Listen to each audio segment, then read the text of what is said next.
নমস্কাৰ জেআৰজি ব্লগলৈ সকলোকে স্বাগতম জনাইছোঁ। আজি আমি আলোচনা কৰিম BCA সকলৰ বেসলাইন সাৰ্ভে সম্পৰ্কত। BCA মানে আমি সকলোৱে জানো যে বিজনেছ কৰেছপণ্ডেণ্ট এজেণ্ট, যিগৰাকী আমি BCA সখী বুলিও কওঁ আৰু BCA সখীগৰাকীক বিশেষকৈ NRLMৰ দ্বাৰা নিযুক্তি দিয়া হৈছে আৰু এই BCA প্ৰজেক্টটো 2016 চনত আৰম্ভ হৈছে। গতিকে পৰীক্ষামূলকভাৱে যেহেতু ভাৰতবৰ্ষত BCA প্ৰজেক্টটো গ্ৰহণ কৰা হৈছে NRLMৰ জৰিয়তে আৰু ভাৰতৰ কেইবাখনো ৰাজ্যত BCA প্ৰজেক্টটোৱে বিশেষ সফলতা লাভ কৰিবলৈ সক্ষম হৈছে।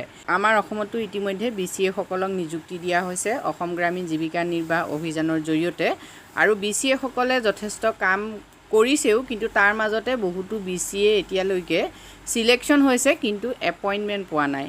এতিয়া BCA সকলক কেনেকৈ সিলেকশন কৰে, BCA সকলৰ এপইণ্টমেণ্টৰ ক্ষেত্ৰত কেনেকুৱা ধৰণৰ সিদ্ধান্ত ASRLMৰ জৰিয়তে কৰি থোৱা হৈছে সেই সম্পৰ্কে মই কেইবাটাও ভিডিঅ' আগতে আপলোড কৰিছোঁ।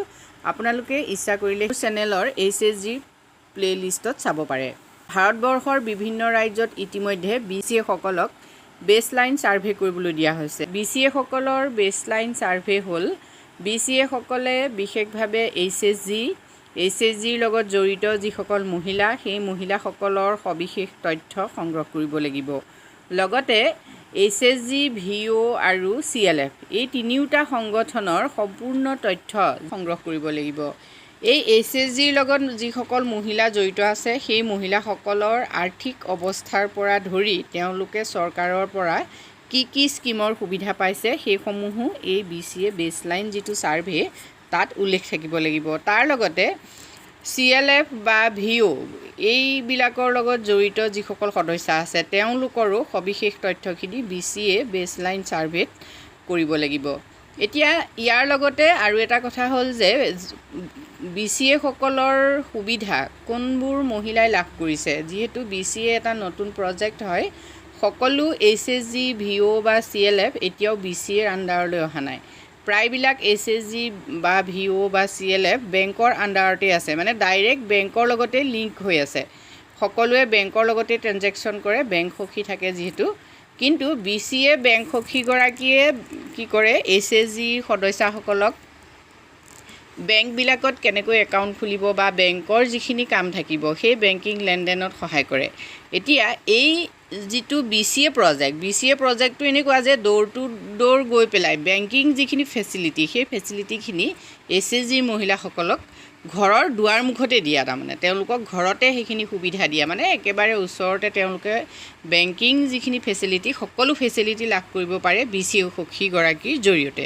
এতিয়া কিমান মহিলাই BCA গৰাকীৰ পৰা সুবিধা লাভ কৰিছে বা এই BCA গৰাকীৰ ওচৰত কিমান মহিলাই ইতিমধ্যে একাউণ্ট খুলিছে, কিমানে প্ৰধানমন্ত্ৰী ফচল বীমা যোজনাৰ সুবিধা লাভ কৰিছে বা অন্যান্য চৰকাৰী যিবিলাক আঁচনি আছে সেই আঁচনিৰ সুবিধা লাভ কৰিছে, এনেকুৱা ধৰণৰ প্ৰতিটো সূক্ষ্ম বিষয় অধ্যয়ন কৰিব লাগিব BCA বেসলাইন সাৰ্ভেত।